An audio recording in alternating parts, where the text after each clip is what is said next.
Hola, ¿qué tal? Bienvenidos a un nuevo video. Mi nombre es Kerel Quisibisquecha, estudiante de la Universidad del Istmo, campus de Guantepec, en la carrera de Ingeniería en Computación. El tema del día de hoy será Descubriendo la programación orientada a objetos y sus 4 pilares fundamentales. Antes de comenzar, daremos una pequeña introducción. Les voy a explicar más o menos qué es la programación orientada a objetos, también conocida como POO. Este enfoque es uno de los más importantes en el mundo de la programación moderna. Se utiliza para prácticamente todos los lenguajes actuales, tanto como Java, Python, C++, C Sharp, JavaScript y muchos otros. La programación orientada a objeto nos permite crear programas, digámoslo, más ordenados, más fácil de entender y más parecidos al mundo real, porque se basa en algo que ya conocemos, que son los objetos. Entonces, empezamos con ¿qué es la programación orientada a objetos? Bueno, imaginemos que queremos crear un videojuego. En ese juego hay personajes, autos, enemigos y también armas. Cada uno de ellos tiene características. Por ejemplo, un auto tiene color, velocidad, marca y acciones, como arrancar, frenar o girar. En programación orientada a objetos, cada uno de esos elementos se convierte en un objeto y los objetos son creados a partir de un molde llamado clase. La clase define qué cosas puede tener y qué cosas puede hacer el objeto. Ahí en la imagen podemos ver un pedacito de código, que es la clase. En este caso nosotros le estamos dominando que es un auto. Los atributos son las cosas que puede tener el auto, como por ejemplo el color, velocidad y el tipo de combustible. Y los métodos son las cosas que puede hacer el objeto, en este caso el auto, que puede arrancar, puede acelerar y puede frenar. Y a partir de esas clases podemos crear varios objetos, como un auto rojo, un auto azul, un auto eléctrico. Todos se comportan igual, pero cada uno tiene sus propios datos. Así es como funciona la programación orientada a objeto. El código se organiza en clases y en objetos, tal como el mundo se organiza en cosas con propiedades y acciones. Bueno, la programación orientada a objetos se basa en 4 principios fundamentales que nos ayuda a construir un sistema más sólido. El, el primero es abstracción, el segundo encapsulamiento, el tercer principio fundamental es herencia y por último tenemos el polimorfismo. Vamos a verlo uno por uno con ejemplos fáciles de entender. Empezamos con el primero que es abstracción. Bueno, la abstracción, como bien su nombre lo indica, es abstraer o simplificar algo complejo, mostrando solamente lo importante y ocultando los detalles que no necesitamos conocer o entender. Vamos a pensar de nuevo en un auto. Cuando conducimos, no nos preocupa por el cómo funcionan los pistones o el motor internamente. Solo nos interesa lo que es el volante, los pedales y los tableros. Eso es abstracción, usar algo sin tener que entender cómo funciona por dentro. En programación es igual. Por ejemplo, cuando usamos un método llamado imprimir, no necesitamos saber todo el código interno que hace que la impresora funcione. Solo llamamos a la función y obtenemos el resultado. Es algo sencillo. Pongamos otro ejemplo. Podemos ver en la imagen una cafetera eléctrica. Si solamente presionamos el encender, que es lo que está señalando la flecha, sale el café. No necesitamos entender o ver cómo el agua hierve o cómo pasa por el filtro. Esa es la abstracción. Usar una interfaz simple para un proceso complejo. Bien, una vez entendido esto, veamos qué es el encapsulamiento. El encapsulamiento, si bien consiste en proteger los datos de un objeto y permitir que solo se modifiquen de manera controlada a través de métodos. Imaginemos nuestro celular, ¿no? Podemos subir o bajar el volumen, pero no podemos tocar directamente el circuito que controla el altavoz. Tiene botones o bien controles diseñados para hacerlo correctamente. En programación orientada a objeto pasa lo mismo. Los datos de una clase se mantienen privados. Por ejemplo, la contraseña o el saldo de una cuenta bancaria.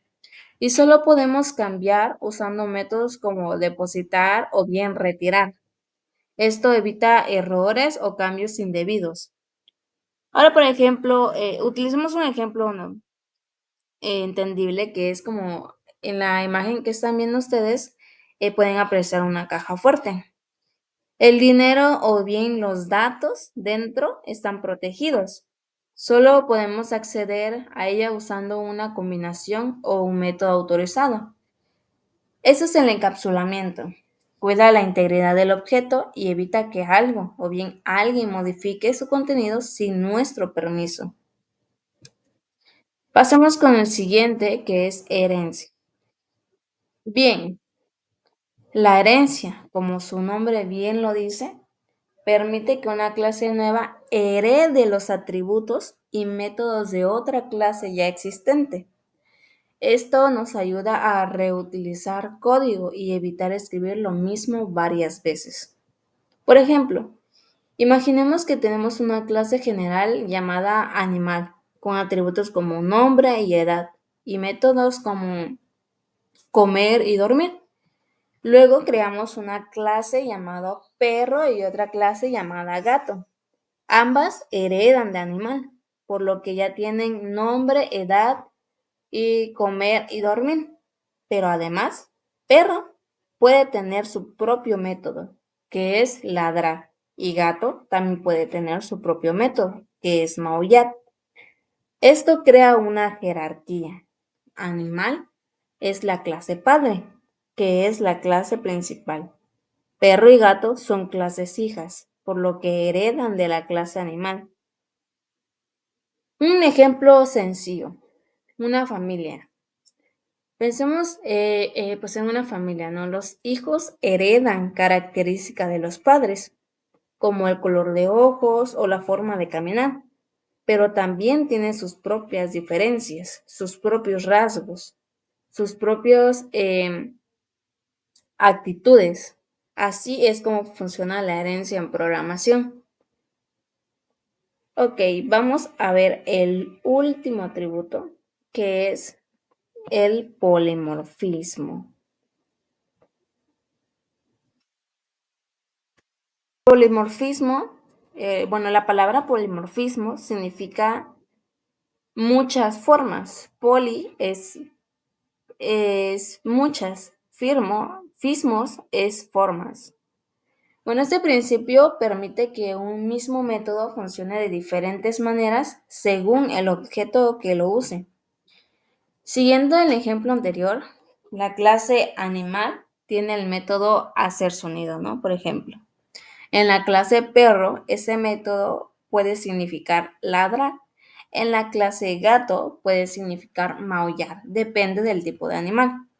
Cuando el programa llama al animal a hacer sonido, el resultado depende, como ya les dije, del tipo de animal. Un ejemplo sencillo de esto es, como pueden ver en la pantalla, el botón de reproducir o play. Si presionas el play en una televisión, puede reproducir un video. Si lo presionas en una radio, reproduce una música. Pero si lo haces en una consola de videojuego, entonces inicia un juego. El botón es el mismo, pero la acción cambia según el objeto. Eso es polimorfismo. Ahora veamos la aplicación de la programación orientada a objetos en la vida real. La programación orientada a objetos está en todas partes del desarrollo moderno. Está en videojuegos. Motores como Unity usan objetos que representan personajes, escenarios y enemigos. En aplicaciones web, framework o como Django o Spring aplican la programación orientada a objetos para crear sistemas organizados y fáciles de mantener. Incluso en microservidores y APIs, cada componente se comporta como un objeto independiente que se comunica con los demás. Gracias a la programación orientada a objeto, los desarrolladores pueden modificar, escalar o mejorar partes de un sistema sin afectar al resto. Muy bien, entonces ya entendimos qué es la programación orientada a objetos, ya entendimos qué es una clase y ya entendimos qué es el encapsulamiento, la abstracción y la herencia, asimismo el polimorfismo. Bueno, como conclusión, la programación orientada a objetos es más que un conjunto de reglas, es una manera de pensar. Nos enseña a construir el código como si estuviéramos organizando el mundo real, con objetos que tienen identidad, características y comportamientos propios. Con la abstracción simplificamos lo complejo. Con el encapsulamiento protegemos la información. Con la herencia reutilizamos lo que ya existe y con el polimorfismo logramos flexibilidad y adaptabilidad. En resumen, la programación orientada a objetos es el corazón de la programación moderna porque permite crear sistemas modulares, reutilizables y fáciles de mantener, desde aplicaciones web hasta videojuegos o robots. Bien, pues esto ha sido todo de nuestro video del día de hoy.